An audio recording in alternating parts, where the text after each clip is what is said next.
Isang mapagpalang umaga po sa inyong lahat. Ako po si Richie J. Revilla na nagmula sa Bachelor of Elementary Education, Section BEd 1A. Ngayong araw na to, ako ay magbabahagi ng isang tula na pinamagatang ang aking karanasan. Ako'y pinanganak sa dekada 2003. Lumaking masipag at marunong rumispeto. Lumaki sa hirap ng buhay, ngunit marunong makontento. Masayahin at hindi abusado sa tao. Maraming karanasan sa buhay na aking nasilayan. Minsan, kumakain ng gulay at matulog sa lupa. Laging inaapi at pinagkaitan ng kasiyahan. Subalit, ang lahat ng ito'y aming pinabayaan. Naranasang matulog sa gubat para lang maghanap buhay. Sapagkat wala kaming magawa dahil ito naman ang aming pamumuhay. Maghanap ng ginto upang makabili ng pagkain kahit maraming taong nang mamaliit sa amin. Habang ako'y lumalaki sa mundo at namulat sa realidad na hindi madali ang buhay mahirap at inaapakan ang dignidad.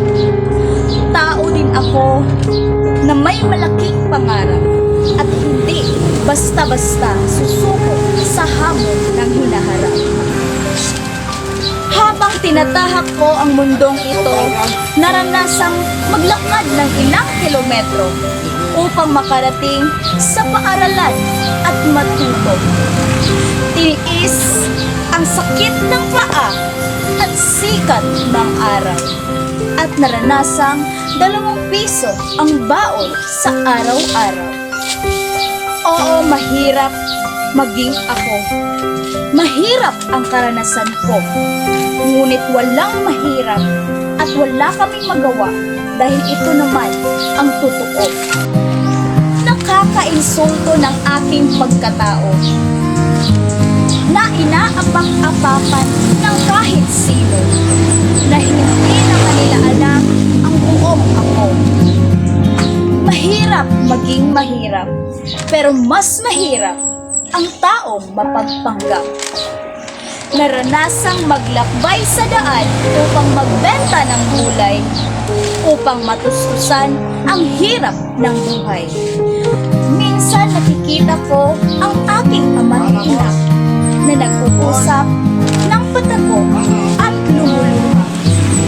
Hindi ko kinakahiya na ito ang aking naranasan dahil alam ko naman na ang lahat ng ito'y matutumbasan.